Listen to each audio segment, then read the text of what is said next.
vai agora para um bloco de conteúdo muito especial, um bloco que já virou tradição aqui na nossa programação, que é o Summit de Gastronomia Japonesa. Esse bloco tem curadoria da ABGJ, Associação Brasileira de Gastronomia Japonesa.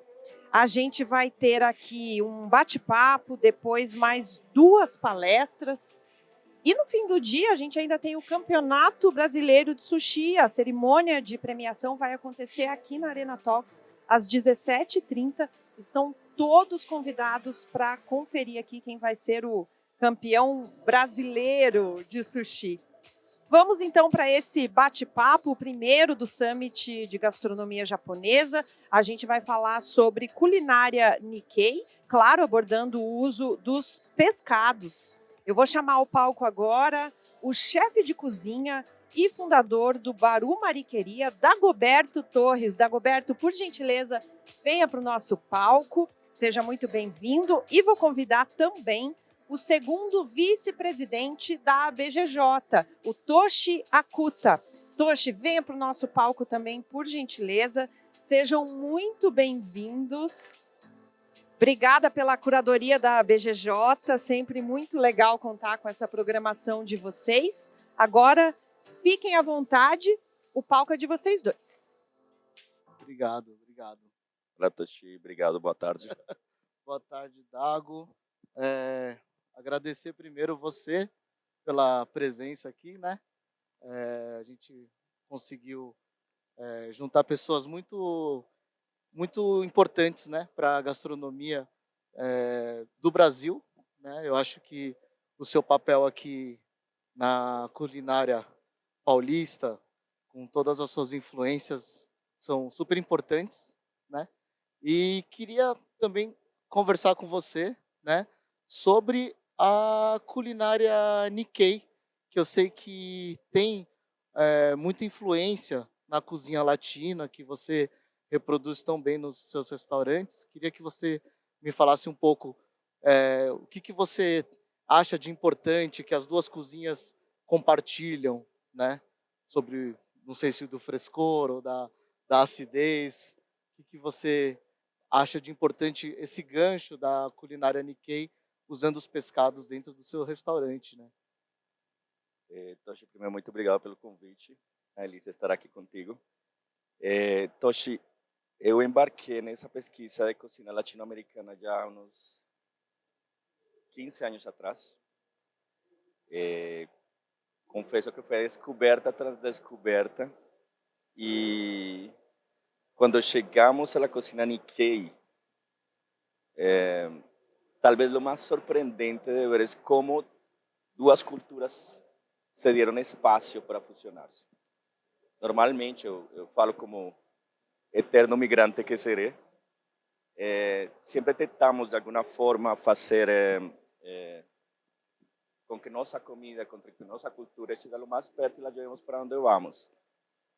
Independiente, tu vas a tentar trocar un ingrediente, tu intentas adaptar al entorno donde tú estás.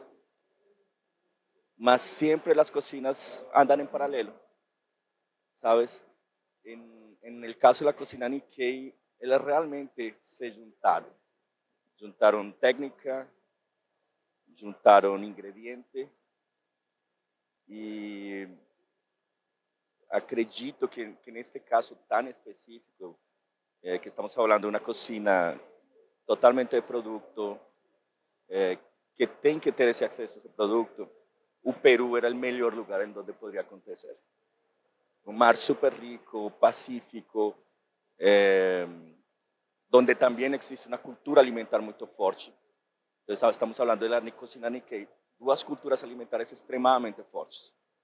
E que, se tu lo pensas bem, poderia até não ter dado tão certo, né? Tipo, personalidades muito marcadas e não conseguiram criar um novo mundo para mim. O que eu acho muito interessante é que, assim, eu não sei como é que é na Colômbia, né? A influência japonesa lá, eu acho, não sei se ela é tão forte quanto no Peru, mas eu acho que aqui no Brasil você teve, assim, uma visão um pouco mais ampla, né, do que a gente pode usar dentro da fusão, né, dessa culinária latina com alguns produtos japoneses. Acho que o shoyu está bem presente aí, o vinagre. Eu queria entender um pouco como que foi essa toda essa caminhada, quando você chegou no Brasil e viu assim, o que que dava para fazer de diferente que fosse agradar o público daqui também, né? Bueno, lo primero es que en mi primera vinda para o Brasil, eu fiquei um pouco surpreso. Primeiro, não tinha nenhuma referência, não es que no tuviese nenhuma referencia, no estaba tan eh, familiarizado con cocina japonesa. En Colombia no existe una migración eh, que possa ternos trazido algo de esa cultura para Colombia. Entonces, si te digo, hasta 20 años atrás había un restaurante de sushi conocido en Bogotá. O sea, y tú llegas a San Paulo, donde por todo lado hay, las personas consumen de una forma tan familiar que es muy legal. Estoy falando brasileiro já conhecem o sushi da mesma forma que conhecem feijoada.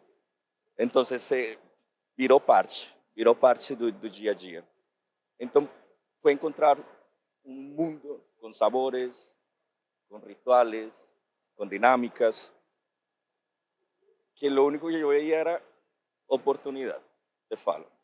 Eu lembro que quando eu cheguei, o primeiro que senti foi: aqui não há cevicherias, mas existe muito consumo de peixe cru. Aqui há um espaço. E aí abri o primeiro restaurante, que foi o Suri. E, obviamente, já estando aqui, foi poder me aproveitar também dessa variedade de ingredientes que nos trazia a cozinha japonesa. E não somente ingredientes, é também técnica. Então, desde o corte, de você poder realmente colocar o shoyu dentro do nosso dia a dia, sabendo que é uma comida super fresca e que já ha sido testado por miles de anos que funciona, sabes? Também nos traz casamentos muito maravilhosos. Você estava falando, o vinagre, uso do vinagre, uso do shoyu, com nossas pimentas. Sim. Sabes, con el sabor, con el frutado de las pimentas nossas, que tú sabes, meu cardápio, 95% del cardápio tiene pimenta. Sim. Algún tipo de pimenta. Nosotros trabajamos hoy con más o menos 15 variedades dentro de mis restaurantes.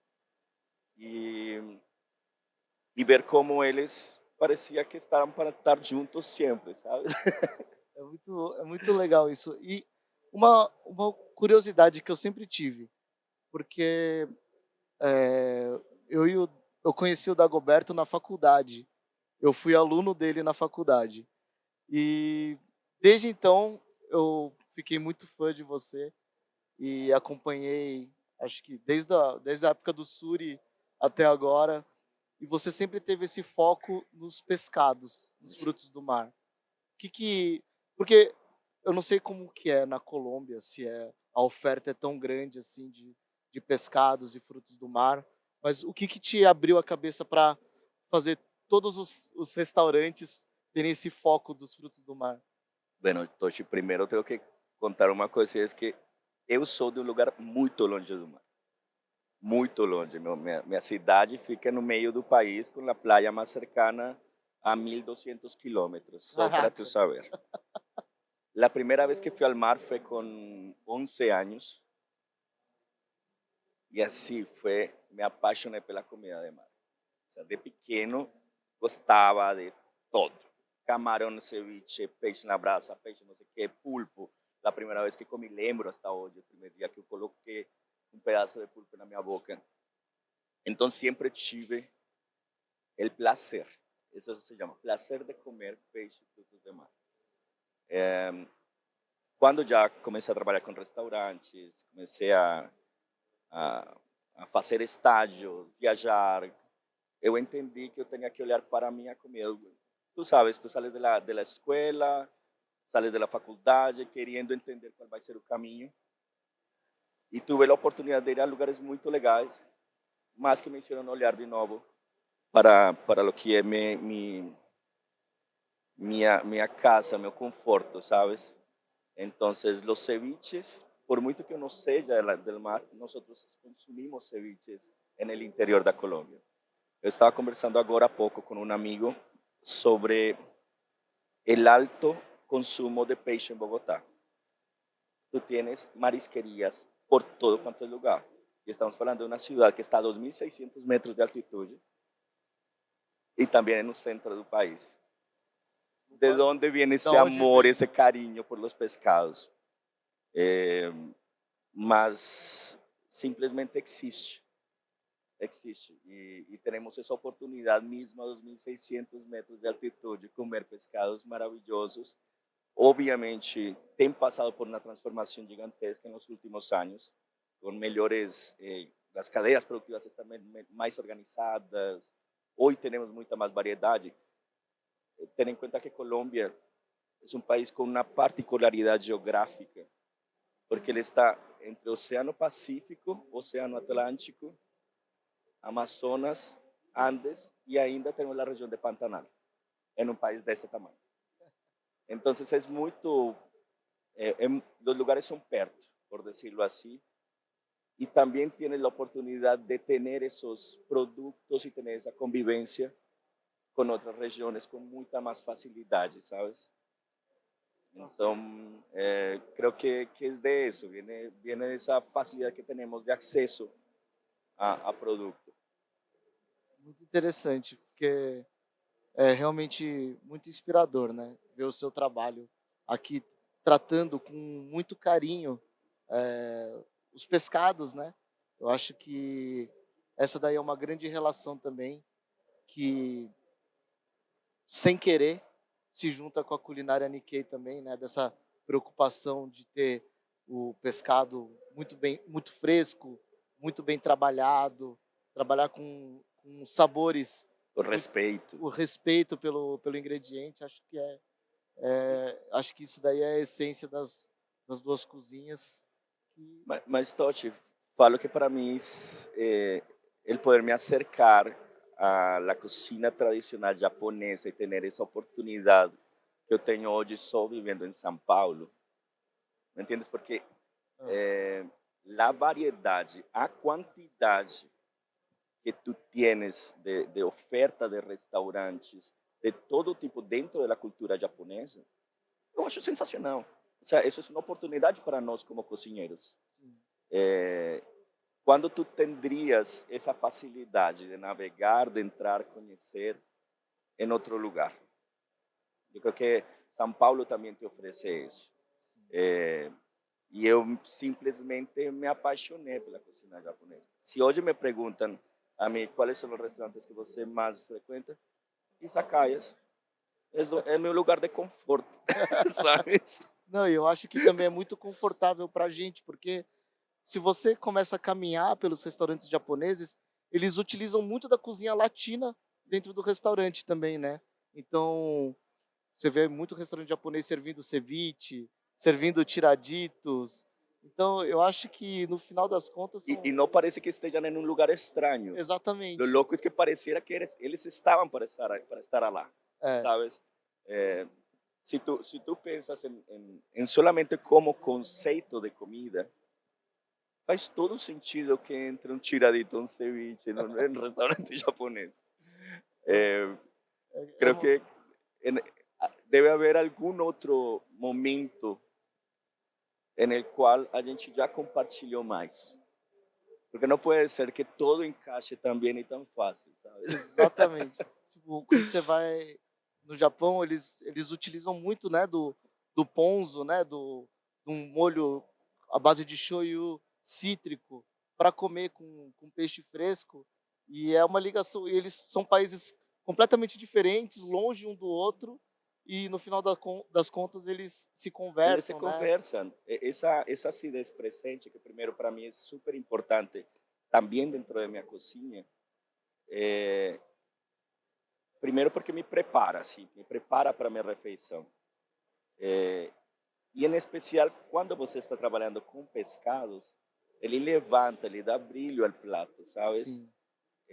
Encontrar que nosotros podemos también tener diferentes tipos de acidez y tratarlas de formas diferentes. Yo acho que eso é muito parte desse aprendizado com a cozinha japonesa. Que você não solamente trabalha um produto de uma só forma, você pode dar matizes, você trabalha temperaturas diferentes dentro do mesmo prato. O trabalho com arroz, por exemplo. Sim. Cara, foi uma coisa que me fissurei. Foi isso, para poder entender como usá-lo dentro da minha cozinha. E hoje, isso não é, por exemplo, hoje em Baru virou um prato estrela e tivemos que ir atrás de pesquisa de como trabalhar com arroz japonês, porque era o que nós queríamos para nós. É, eu, E é um exercício muito bom de ser feito, sabes? o trabalho que você faz com arroz no Baru eu acho maravilhoso.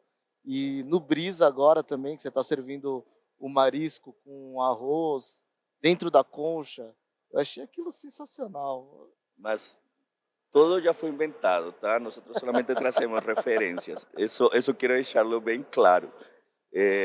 Dentro de nossa pesquisa com peixe e frutos do mar, Toshi, a gente está ainda num momento muito inicial, eu acho.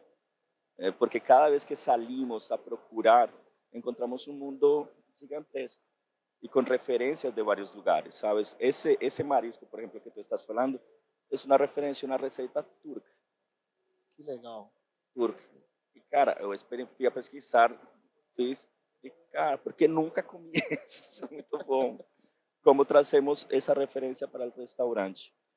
No Brisa hoje, Toshi, eu acho que uma das coisas bonitas que acontece é que voltamos a ter um pouco mais de liberdade.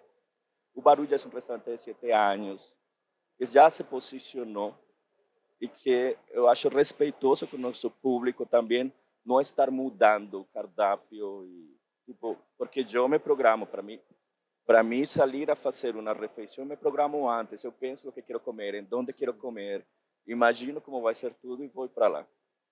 Então já Baru tem esse perfil, as pessoas vão, já sabem exatamente o que vão comer, está lindo. O Brisa está novinho, lleva 2 meses e a gente está assim, todos os dias criando pratos novos, todos os dias testamos, todos os dias estamos na lista de coisas que a gente já quer colocar no cardápio, mas eu acho que também é uma questão de momento. Sim. É o momento de esse restaurante, um restaurante que está conectado com o centro da cidade, que tem uma dinâmica diferente e que a gente está curtindo muito, assim, sabes? O Brisa é um restaurante que eu me senti muito confortável de frequentar também. A primeira visão que eu tive quando eu cheguei no Brisa, o Dagoberto falou: vem jantar, estamos em soft opening, vem provar as comidas. Eu cheguei lá, a primeira coisa que eu comentei foi assim: tá parecendo um izakaya. Parece um boteco japonês. Balcãozinho, pequenininho, porçõezinhas pequenas para ficar compartilhando. Eu falei, tá aí. Mas foi exatamente isso. Eu falei, eu quero para meu restaurante o balcão mais gostoso da cidade. Quais são os balcões mais gostosos da cidade? Os de Izakaya, balcão duplo. Eu falei, eu quero isso. Eu achei que você conseguiu pero, reproduzir muito bem lá. pero es eso. Yo creo que es sobre también a gente se conectar con ese entorno, ¿sabes? Imagínate que agora eu estou conseguindo ir caminhando para a liberdade. Eu vou todas as semanas e me camino 2 dias, vou até a liberdade a fazer nada, tá? Só entrar em los mercados, xeretar, comprar coisas que eu nunca comi na vida, cometer muitos erros também, cometer muitos erros. Pero es eso, es esa oportunidad que estoy teniendo agora lá no Brisa, ¿sabes?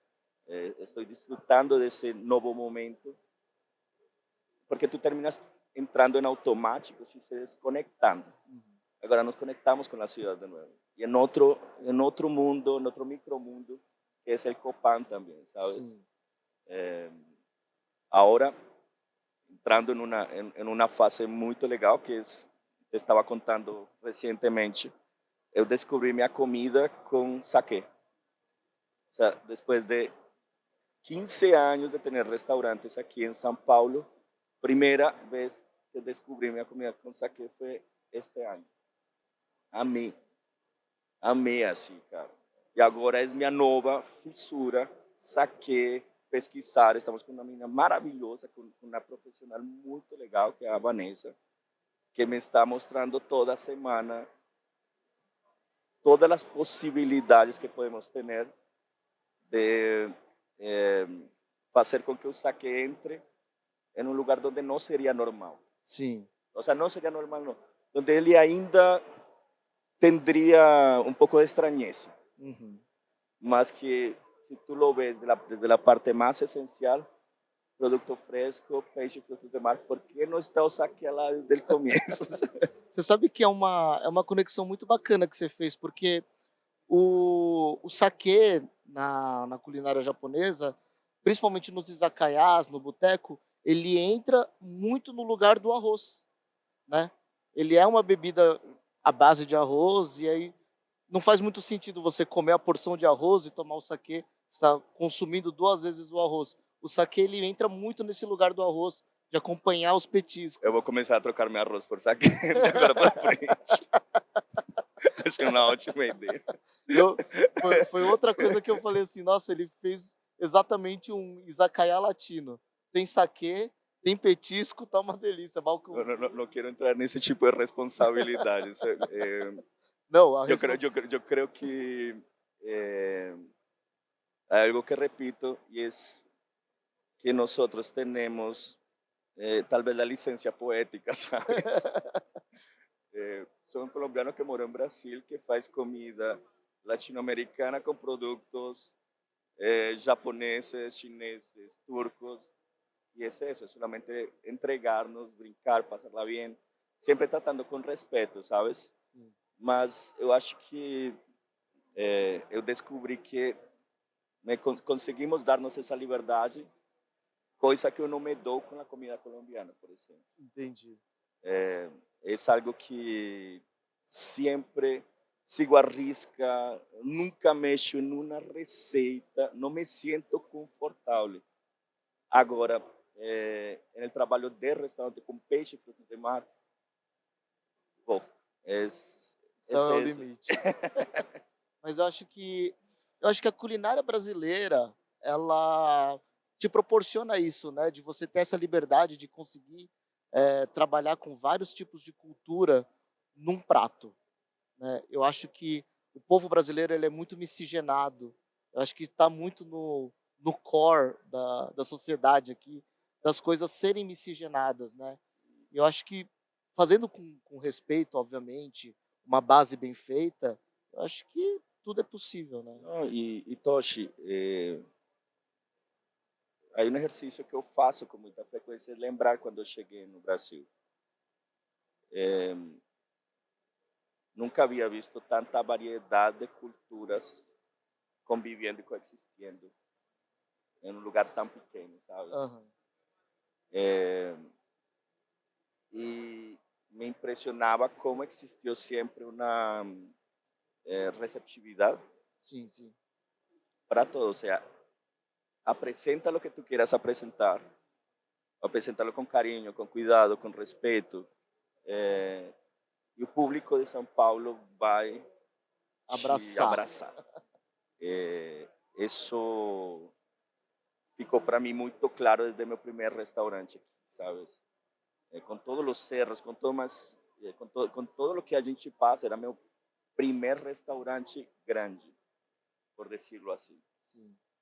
E havia esse carinho e também essa oportunidade que te dá o público. Falava, tá bom, vou ir a conhecer aquilo que você está fazendo nessa barra lá de ceviches, nesse balcão de ceviches. E com os erros, com todos os problemas que a gente passou, o que fosse, sempre existiu uma, como seria esqueci as palavras assim. Um entendimento, sabes? As pessoas entendiam que tu estavas passando por um processo, mas respeitavam o momento, sabes? E agora, depois de 7 anos que abri o Baru, voltei a sentir exatamente o mesmo, aquele frio no estômago de você abrir um novo restaurante, você criar uma nova proposta. E no Brisa hoje, que a gente sabia que ia ser relacionado com Baru, mas não era Baru. Mas somos peixe e frutos de mar também. E eu acho que dimos uma guinada ainda muito maior para sabores da Ásia. Aham. Eu falei para os meninos, cara, olha o que temos aqui, vamos aproveitar disso, sabes? E está sendo muito legal a gente poder fazer essa nova caminhada, sabes? Sim. Com toda essa emoção que te dá ser um restaurantinho pequenininho novo, sabe? Mas eu acho que, apesar do restaurante ser pequeno, eu acho que o trabalho que você faz de divulgação mesmo dos pescados aqui em São Paulo é um oásis, né, no meio da cidade, porque falando por mim, eu tenho muita vontade de comer peixe. Quero sair para comer peixe, pescados, e não tem muitos lugares para você desfrutar de pescados bem feitos, com qualidade. Eu acho que fica tudo meio recluso a um tipo de peixe, a um salmão grelhado, a uma tilápia frita. E a gente tem acesso aqui, né, a muitas coisas boas, né? Então, eu realmente acho que o mercado está mudando, sabes? Hoje temos cada vez mais opções para ir. Ainda são muito poucas, pensando em uma cidade do tamanho desta, Sim, são poucas são ainda, poucas. mas estamos passando por um momento incrível, sabe? Eh, Lugares como Cais, lugares como Sororoca, Sim. que trazem assim um oxigênio, sabes, para tudo o que estava acontecendo. O trabalho da Natália Da Fialca lá no Fialca. Raio que Parta, trabalho da Kaori, por exemplo. Eu Então acho que você são. está mudando, sabes? Eu acho que o mercado de peixe e frutos do mar, Sim, entendes? o que eu vejo, assim, é que a gente tem esses restaurantes muito legais, né, que você comentou do Cais também, né, mas eu acho que você, estrategicamente ou sem pensar, está no centro, no Copan, que é um lugar, assim, muito mais, mais central, né, para as pessoas poderem conhecer e desfrutar, Mais boêmio mais também. boêmio. Eu acho que é essencial, né, para divulgar e para fazer crescer essa Sim, cultura do. mira que el Copan foi uma obsessão minha durante os últimos 5 anos. Eu queria estar no Copan. Já cheguei a morar no Copan e era o lugar que eu queria estar. Quando se deu a oportunidade, sem pensarlo, sem dinheiro, sem nada, vamos a fazer. E ainda sem entender exatamente como funciona o ecossistema Copan, sabes? E nos deparamos com uma linda e grata surpresa. E é que, obviamente, o Copan já está em outro momento, já teve pessoas santas que fizeram uns trabalhos incríveis e que prepararam o terreno para o que está acontecendo agora. Aham. Tipo, Janaína, Abel Abel Coelho. Coelho, os meninos do Tenomami. E resulta que agora eu vejo uma dinâmica dentro do meu restaurante que eu achava que não ia conseguir fazer isso nunca aqui, por exemplo, em São Paulo. As pessoas vão, comem um pratinho, os pratinhos aqui, vão para o Cuia, comem outro prato, vão para a Dona Onça, fazem um roteiro gastronômico dentro do Copan, sabes? E essa dinâmica está super gostosa, porque também te dá respiro, um fluxo maior de pessoas. Meu restaurante tem 12 lugares, né? Sim. É pequenininho. Mas no almuerzo passam 80. Que vão, encostam, comem uma coisa, vão embora. Então está sendo bem bacana assim, desfrutar e entender esse novo movimento. Não, eu sou super fã, né, eu sou a favor de cada vez mais povoar, esses lugares que são umas joias, né, dentro da cidade, que ficam muito tempo, abandonado, né, eu acho que de pouco em pouco a gente consegue fazer, crescer e divulgar mais o que a gente tem vontade, né, de Exato. cozinhar, de servir, e eu acho que é muito mais sobre esse carinho, né, que a gente tem de cozinhar e pensar no que a gente quer comer, do que a gente quer servir. Acho que restaurantes que vão abrindo com esse sentimento, é o que faz a nossa gastronomia ficar cada vez mais forte, né? Ah, sem dúvida. Já que a gente tem a oportunidade, vamos aproveitar Vamos também, aproveitar, sabes? né? Vamos aproveitar. Dentro de esa idea de tu crecer con restaurantes, siempre existen varios miedos, ¿sabes? Para mí personalmente, eh, nunca fiz cosas grandes, nunca fiz cocinas grandes. Tú sabes, mis cocinas Sim. tienen, mi nuevo restaurante tiene 40 metros cuadrados entre todo, ¿sabes? Y, y pensar en una forma también más eficiente de você trabalhar. Quando tu pensas, nossa, trabalhar com pescado e frutos de mar, ela precisa de uma. Sim, sim. Então, criar cada movimento, cada espaço para que isso funcione dentro desse pedacinho, também é um exercício muito bom, sabes? O centro está passando por um momento muito legal de crescimento e com certeza vão aparecer cada vez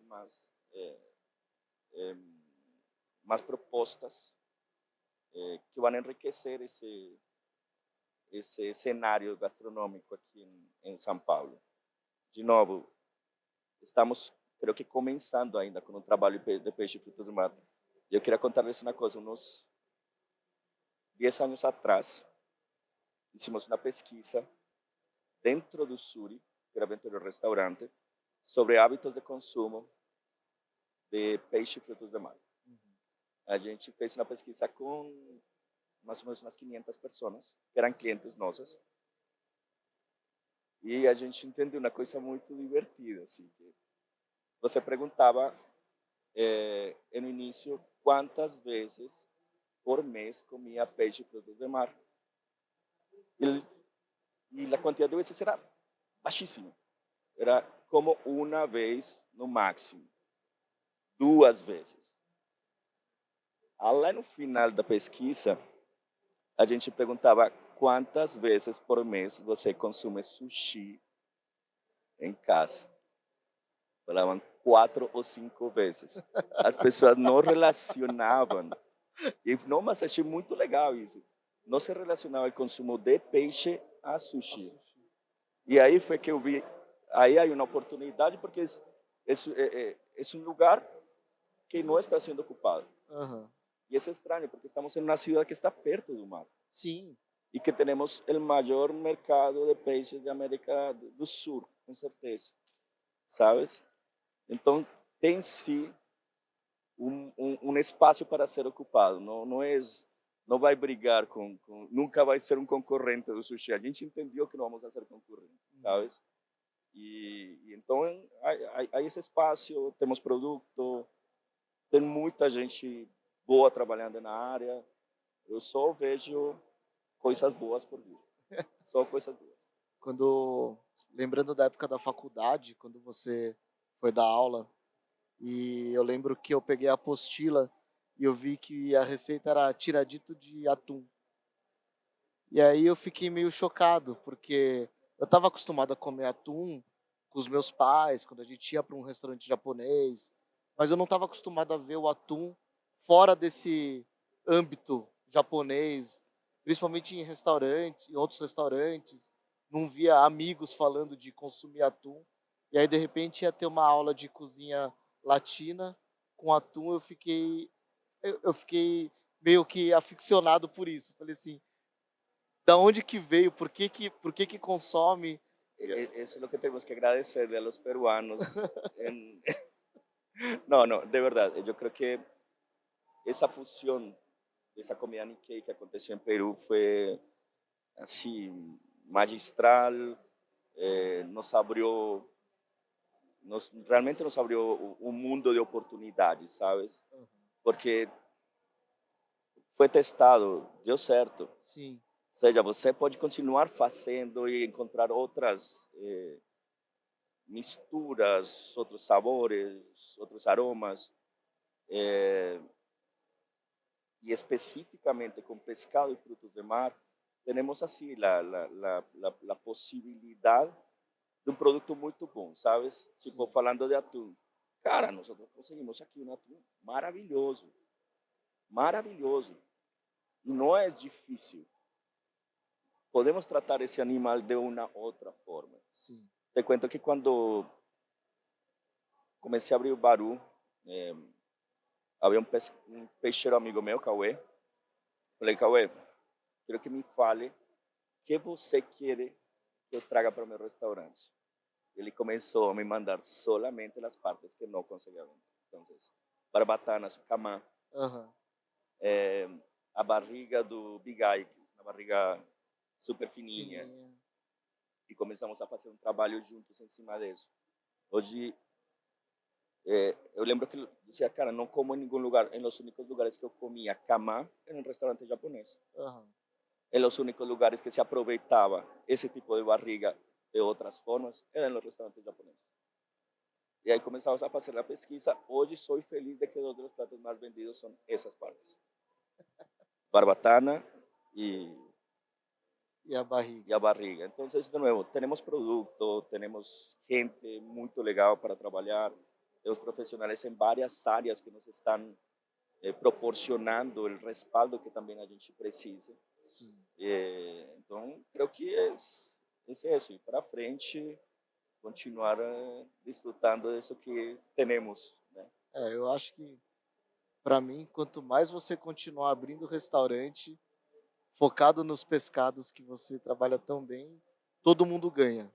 A gente ganha como cultura, como cliente, como chefes de cozinha também, porque a gente acaba se espelhando muito no seu trabalho, de como você trabalha com os pescados, para abrir a nossa cabeça também. Acho que o caminho que você traçou e está traçando aqui na culinária brasileira ajuda muito a gente a criar também outras possibilidades, né?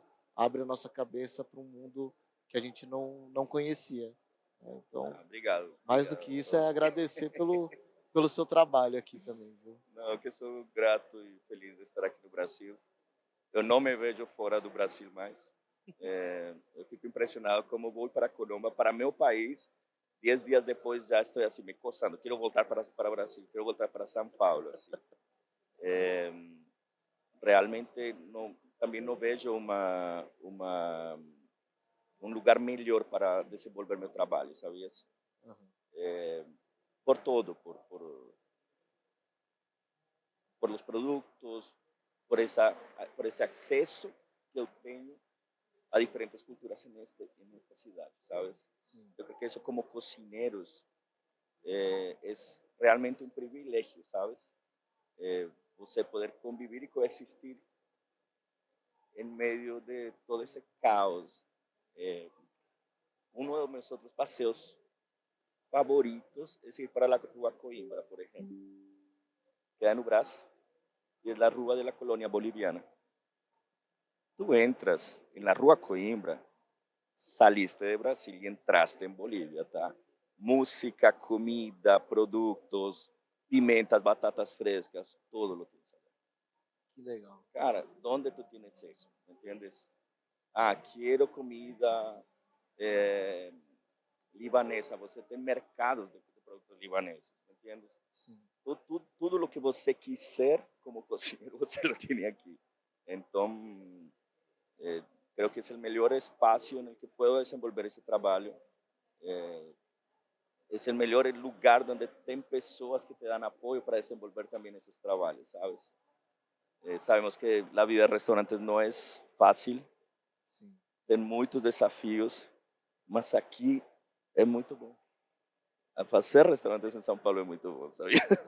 Apesar da loucura, né? Apesar da Exatamente. loucura, Não, apesar de tudo, a gente já sabe quais são as regras do jogo, sabe? Sim. Então, é desfrutar do processo mesmo, com todo o estresse que a gente vai passar, mas tentar desfrutar um pouco mais desse processo e de como é ter um restaurante em São Paulo. Muito legal, muito legal.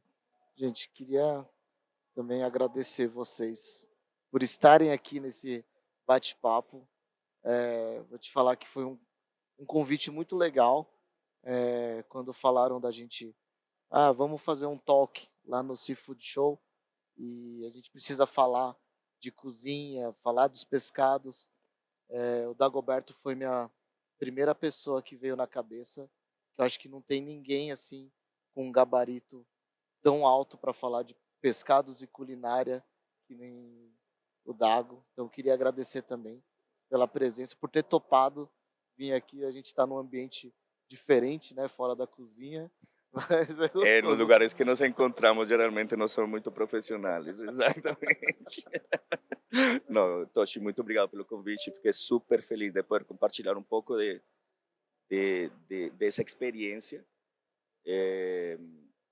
Poder pensar um pouco também nesse tema. É bom a gente parar e pensar, de novo, a gente entra em automático. Sim, Quando tu me falaste, vamos a conversar sobre isso, foi parar para pensar de novo em tudo, sabes? Retomar algumas ideias, retomar algumas coisas, que com certeza vou voltar agora para o restante. Puxa, a gente tinha esquecido disso, sabe? Então, obrigado pela oportunidade de estar aqui, foi uma delícia a conversa. Não tão gostoso como nos outros lugares onde a gente se encontra, mas tá, tá ótimo. Obrigado, legal. gente. Obrigado, viu, gente? Obrigado Muitíssimas graças. Obrigado. obrigado a todos.